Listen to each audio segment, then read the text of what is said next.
Magandang umaga sa inyong lahat. Mamayang alas 2 ng hapon, magkakaroon ng kauna-unahang pagdinig sa kaso ni dating Presidente Rodrigo Roa Duterte.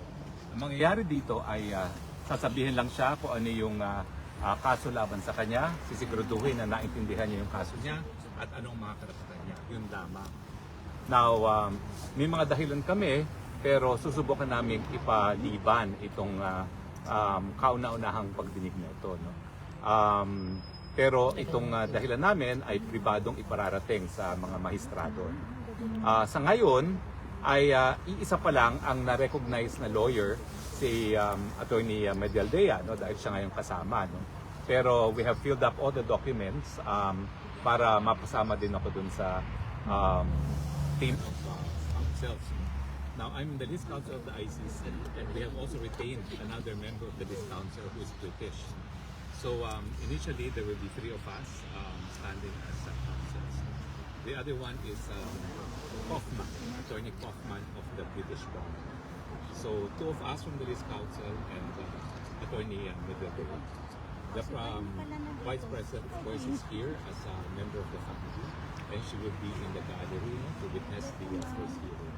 So, hindi ko po alam kung mapagbibigyan yung hinihiling namin na ipagpaliban, pero wala naman akong dahilan para naisip para hindi mapagbigyan yan kasi wala naman pupuntahan si Presidente Rodrigo Roa Duterte, na siya sa kulungan dito sa Dahig. So, ipagpaliban nyo na ngayon kasi hindi pa namin nakikita ang dating Presidente. Buong araw, kahapon, hindi siya nakita dahil di umano siya ay binigyan ng medical examination. So ngayon pa lang, ang problema dito sa ICC ay daming papel bago mo makita. So we have just submitted the form to visit him para hindi naman kauna-unang beses makikita sila ni Vice President dito sa Lupuma. Ako, I feel strongly that before the hearing, not only I should be able to have access to him as a member of the list council of the court, but the family should have access to him. So actually, ang priority ko is to make sure magkita muna silang magkama. Dahil hindi pa alam ni Presidente na nandito si Vice President. So, parang it's not proper naman na hindi alam ng ama na nandito.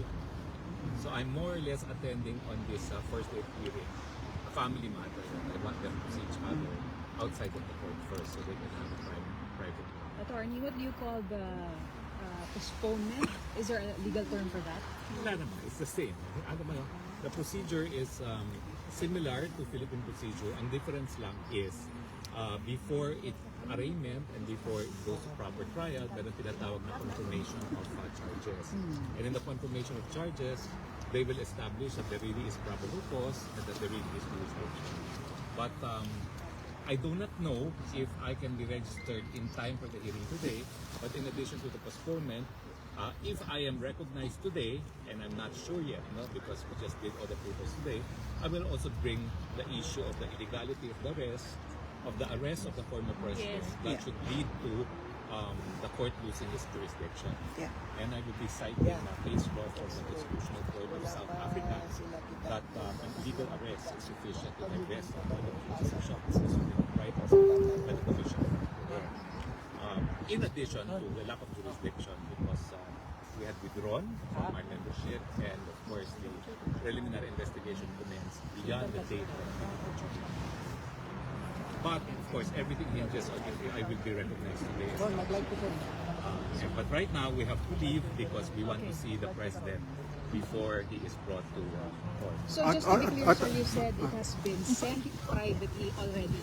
Yung request to postpone this particular No, exactly. It will have to be asked in the hearing today. Attorney Roque, paano po pag hindi po napagbigyan ang hiling na ito? Ano po ang next plan ninyo? Ang mangyayari lang naman kung hindi mapagbibigyan is sasabihin lang kung ano yung charges, but it is not an arraignment.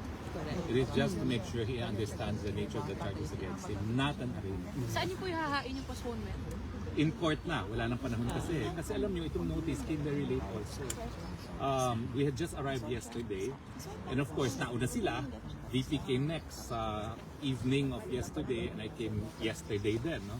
And actually, yesterday we had no access to him because he was undergoing medical exam, no? And he was not here. No? And for a while, we were even alarmed where he was, but he was apparently subjected to medical examination. So it's only now, so pagbigyan na muna natin na magkita muna yung mag-ama. Okay? Can we do that? Nasaan po si ES Medialdea ngayon? I think he is in the detention facility. He's with the... We're going to the detention facility now. Please don't follow kasi hindi rin kayo magbigyan access to him. Ha? Okay? Sir, may hinaling po. Pangulo?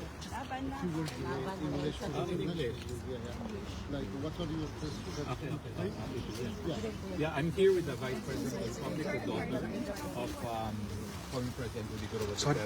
Sorry, sir. We will be attending the hearing. There's only been one lawyer recognized, who is Attorney Medialdea, who is the lawyer who flew with him to The Hague. We are entering our appearance. We do not know if our appearance will be recognized as of 2 o'clock today, but we will receive instructions. Is that true?